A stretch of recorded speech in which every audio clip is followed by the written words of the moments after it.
They brought out a skeleton to mock Ronda Rousey. But seconds later, the entire arena energy flipped, and the skeleton instantly regretted it. Stay locked in, because this didn't end the way anyone expected. The arena was alive before the lights even dimmed. Bass from the speakers vibrated through the floor. Fans were on their feet, phones raised, waiting for something big. This wasn't just another promotional night. It was billed as unpredictable, chaotic, unforgettable. And when the lights suddenly cut out, the crowd roared. Smoke rolled across the stage in thick waves. An eerie spotlight flickered to life. Then slowly, dramatically, a tall, lanky figure stepped forward. A skeleton. Not subtle. Not realistic. Over-the-top white bones painted across a black suit. Hollow eye sockets. Exaggerated grin. It moved with theatrical swagger, hips swaying, arms flailing in fake menace. The crowd burst into laughter. The skeleton strutted across the stage like it owned the place, pretending to shadowbox the air. It mimicked a dramatic knockout. It fell flat on its back and popped up again like a cartoon villain who couldn't stay down. It was ridiculous. And that was the point. The host hyped it up, shouting into the mic about unexpected challengers and surprise opponents.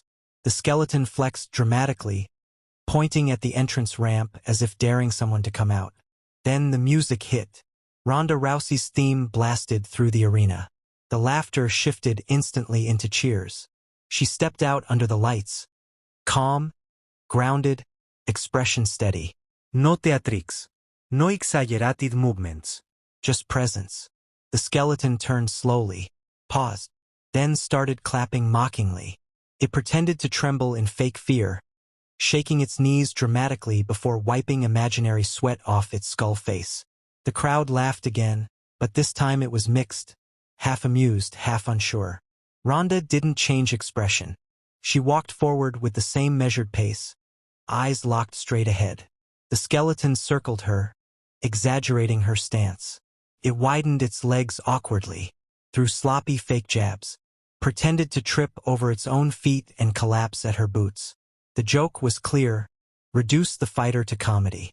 Humiliate through exaggeration. The host laughed loudly, trying to push the bit further. But Ronda didn't react. She didn't smirk, didn't roll her eyes, didn't even glance at the host. She just stood there, and something about that stillness began to overpower the noise. The skeleton stepped closer, leaning in as if inspecting her. It held up a fake magnifying glass. It measured her height with its hand, tapped her shoulder lightly. That tap changed the energy.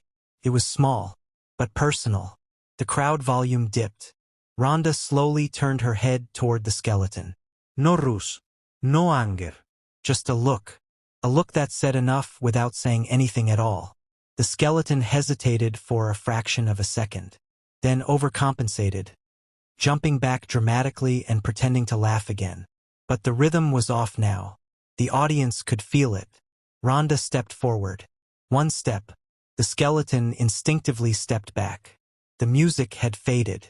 The host's voice quieted. The arena air felt charged. Ronda reached for a microphone lying near the edge of the stage. When she lifted it, the silence deepened. "You done?" she asked. Her voice wasn't loud. It didn't need to be. The skeleton shrugged dramatically, throwing its hands in the air as if to say, "What? It's just a joke." Ronda tilted her head slightly. "You think this is strength?" she continued. The skeleton flexed again sarcastically. But the crowd wasn't laughing anymore, because something subtle had happened. The skeleton's movements were still exaggerated, but they no longer felt dominant. They felt defensive.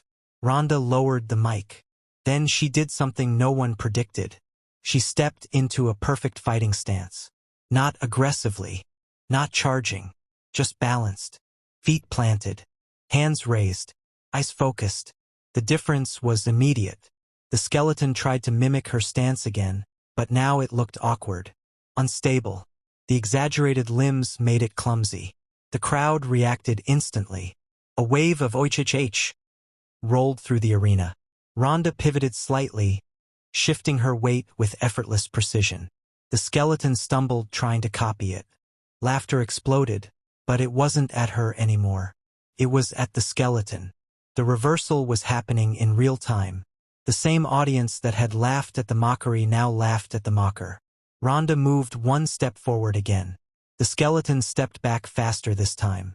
His confidence was gone. The exaggerated swagger disappeared. The shoulders hunched slightly.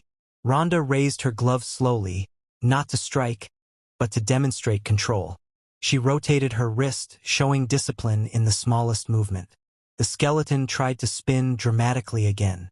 Tripped. Almost fell. The crowd roared. That's when it became clear. The skeleton had lost control of the moment. What was meant to humiliate her had spotlighted the difference between performance and authenticity. Ronda spoke again. "You don't mock what you don't understand." The skeleton froze. The host attempted to laugh it off, but even his voice lacked conviction now. Ronda stepped closer until they were face to face. The skeleton backed up instinctively. And then, the skull mask came off. The performer underneath looked flushed, embarrassed, breathing hard. The costume suddenly looked less intimidating, less funny, more fragile. The audience gasped, because now it wasn't a character. It was a person who had misjudged the moment. Ronda didn't smirk, didn't taunt, didn't demand apology. She simply extended her hand. The performer hesitated, then shook it. The crowd erupted, not in mockery, in respect. But the story didn't end there. Backstage, the atmosphere was tense. Organizers whispered urgently. Some claimed the stunt had gone off script. Others insisted it was planned but hadn't expected the shift in tone. The performer reportedly admitted he thought it would be easy viral content. He expected a laugh, maybe a playful shove. He didn't expect composure. He didn't expect control. He didn't expect the entire arena to flip sides within seconds. Ronda, meanwhile, returned to her locker room without celebration. Calm as always. Later that night, clips flooded social media. Skeleton tried to clown Ronda. Big mistake. Energy shifted fast.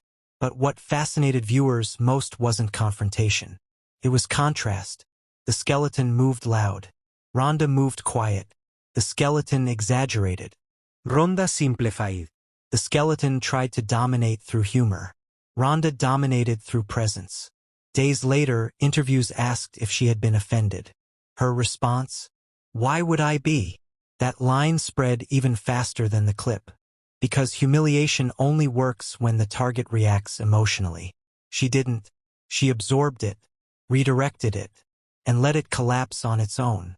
The performer later admitted in a behind-the-scenes discussion that he felt the energy change the moment she locked eyes with him.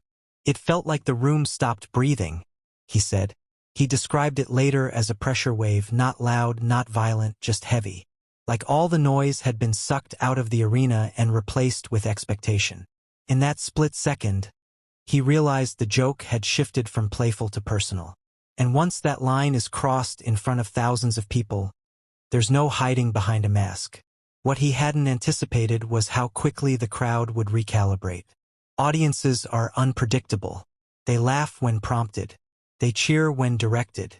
But they also sense authenticity. And when Ronda didn't flinch, didn't lash out, didn't even raise her voice, something subconscious clicked for everyone watching. The spectacle lost its edge. The stillness gained it. Backstage that night, the performer sat quietly while event coordinators debriefed. He admitted he thought he could control the moment with exaggeration. He assumed bigger gestures would equal bigger reactions. Instead, the more he amplified the mockery, the smaller he felt once she stood her ground.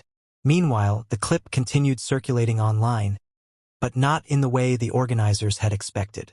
Instead of becoming meme material aimed at her, it turned into commentary about composure under pressure.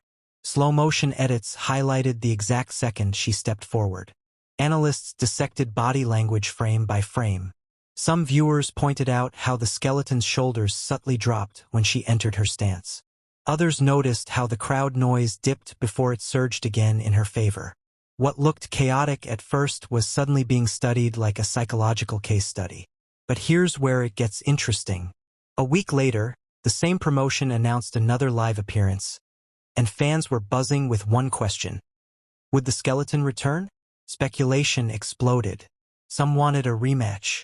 Others assumed the character had been quietly retired. The performer himself wasn't sure what would happen. On the night of the next event, the arena was even louder. Fans were waiting, half expecting smoke and eerie music again. But this time there was no costume. Instead, the performer walked out as himself. No mask. No exaggerated movements. Just a microphone in hand. The crowd reacted with mixed energy, curiosity, tension, anticipation. He didn't try to joke. He didn't try to redeem himself with humor. He spoke plainly. He admitted he misread the moment. He said he thought he was creating entertainment but realized he underestimated the power of presence. He acknowledged that what looked like confidence in a costume was actually insecurity amplified. The crowd listened. Then something unexpected happened. Ronda walked out again. Not with dramatic music. Just steady footsteps. The arena roared. She stood beside him, not across from him. He turned toward her and extended his hand first this time. There was no hesitation. She shook it. The applause was louder than the previous week. Because now the narrative wasn't about mockery. It was about growth. The performer later revealed that the experience changed how he approached every role afterward. He realized that provoking reaction isn't the same as earning respect. That exaggeration can get attention, but discipline commands it. And Ronda? She never publicly criticized him. She never mentioned the humiliation angle. She let the moment speak for itself. Months passed, but the clip continued resurfacing in motivational compilations. Coaches referenced it when talking about mental toughness. Speakers used it to illustrate emotional control. The phrase "room stopped breathing" became shorthand among fans for moments of silent dominance. But the most compelling detail emerged much later. During a small interview, the performer was asked what scared him most that night. He didn't say her reputation. He didn't say the crowd. He said the silence.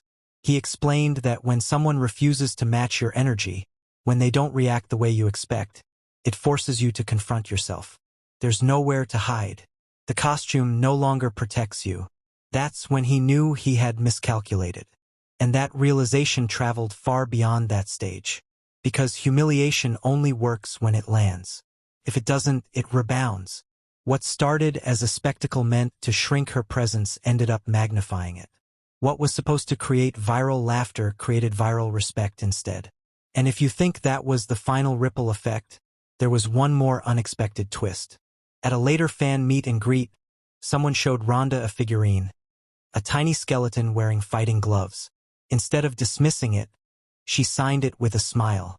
3 words. Stand your ground. The image of that signed figurine spread online almost as quickly as the original clip. Because it wasn't about revenge. It was about control. And in the end, the skeleton didn't just regret the moment. He learned from it. The crowd learned from it. And anyone watching closely understood something powerful. Noise can start a moment, but stillness can own it.